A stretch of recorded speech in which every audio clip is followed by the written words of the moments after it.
Hey everybody, it's me, Bae Le Stray. Welcome back to my channel. Today we're going to be interviewing a very special guest, Aggie Queen.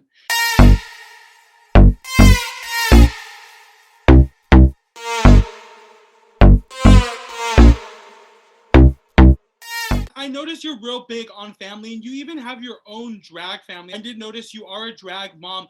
What is that experience like cultivating your drag family? Well, my mom always told me when she was growing up, like the drag that she was growing up with is a lot different than the drag that I'm currently in. And with her seeing the difference, it's kind of like I wanted to be the drag mom from like back in the day drag, where like we got ready, we hang out outside of drag so that way our bond when we get into drag, it's a lot higher because of the fact we have a bond outside of our personas. But being a drag mom to me is very like amazing because my kids and I also have a drag husband that's also my boyfriend like outside of drag, but like they're different age range and my kids, so they're teaching me tricks and things that I haven't seen or that I know myself. So it's like we're a drag family that we like learn and grow together as one, which I really love. Yeah, I actually love people that work as a unit, and I actually Right. enjoy your work a lot. And your digital drag, you have been working. That's actually how I started following you. What is your biggest inspiration behind that? It's like depending on the mood, vibe. Like if I'm in a drag show, like a digital drag show, there's a theme. I always like to take the theme and like twist it into my own type of way. So like my favorite performance I did was my very first digital drag, and that was my indigenous shape shifting alien number that I did for Princess Jafar for their show. And the theme was post apocalyptic. So my mind was I'm this indigenous alien shapeshifter that, went back to the planet and came back and I was lost in paradise. But and throughout the course of the video, there's a message behind what I'm doing. And at the end, I have the red hand on my face to represent all the women that are being kidnapped and being raped. So I was like showing you who I am, like my whole body and soul, but through a performance. Absolutely. I actually love that message behind your drag. And what's it like producing all of that yourself? Um, it's definitely I have to say like I, drag queens can adapt to anything because when I used to work like 4 or 5 times a week. Like I had a steady show every Thursday, and then Friday, Saturday, Sunday, Monday, sometimes Tuesdays. Like I was booked straight. So to turn around and be like, I'm the type of person that like to engage with people. So when we had to do digitally, I was just like, well, how can I engage with people without being with the people?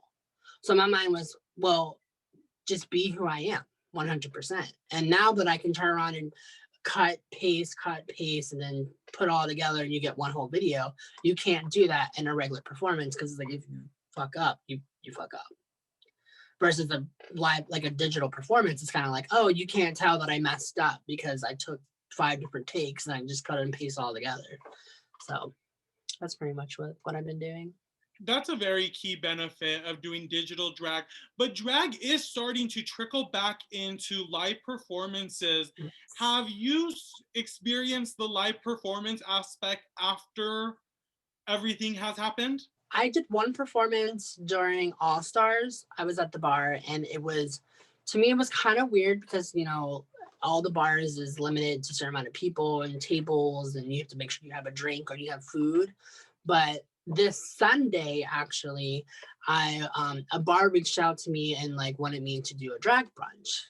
So this Sunday, I will actually be doing my first actual live performance with a mask on.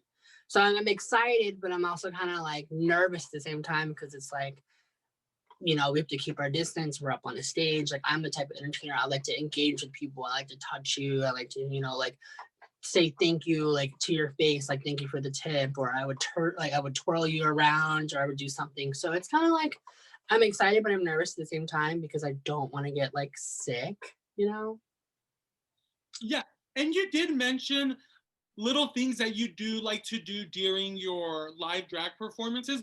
What is Pittsburgh like when there is no pandemic going on? Oh, it's for me, I my shows are normally like crazy. Like I'm the type of girl in Pittsburgh, I like to mix all of the drag together. Like, cause for me, it's like drag is drag, yes, but there's also the burlesque, there's the male entertainers, there's the drag kings, the strippers. So for when the shows that I was a part of, every Thursday, that was what we did. Like we had burlesque, we had drag kings, we had male entertainers, strippers, we had trans women that was doing drag, and we had the bio queens, which I don't really like to say, that like we're performers and that's just what we are, but like gonna have to specify sometimes so people know that are watching that there is different types of drag. Like I'm a man that does drag, but there's women that does drag, and then there's trans people that do drag. But sometimes people don't understand that, and they think that, oh, because you're a drag queen, you're the same outside of drag because you're trans. It's like, no, there's a huge difference. So it's like, for me, it's like I like to mix everything together and just have a good time. But me personally, when I perform, it's very like crowd pleasing and very like engaging. Like people never know what I'm gonna do because of just how like just sporadic and random I am. That would be really fun to see. And you did mention earlier that you would audition for Drag Race and Dragula. What would you do with that platform? And if you did win, what would you do with that money that you gained from the show? With me being on a platform on both, because they're both high in their own ways. But I was born with a cleft palate and lip, and I am indigenous. So like my platform would be really engaging the people that are like me, because there's not a lot of people like me. Like I know one drag queen that has a cleft palate and lips like me, but I've never met them personally. I just met them through Facebook. So my platform would be like, hey, we look just alike. Like I know we got bullied. I understand because I've been bullied a lot because it's just the way I looked. But with the course of me having all my surgeries, my face got like, I wouldn't say better, but like it looks more normal to the eye of the society. So my platform would be more like encouraging and uplifting that yes, we are different, but we can still do the same thing as somebody that was born normal. And if I was to win the money, I would definitely, the first thing I would do would be like, pay off my debt and like really give back to the people that helped me get to where I was, and like donate to charity, to the Indigenous Lives Matter and the Cleft Palate Lip. Now, you express your platform, but what inspires all that creativity and all that activism?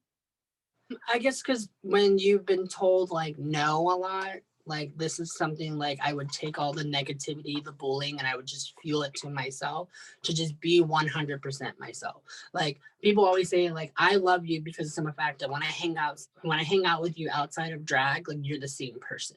Like some people put on a persona, an act, they change their voice and drag. Like no, like this is my natural voice. Like I'm the same inside in and out of drag, but when I get into drag, I'm a little more dramatic.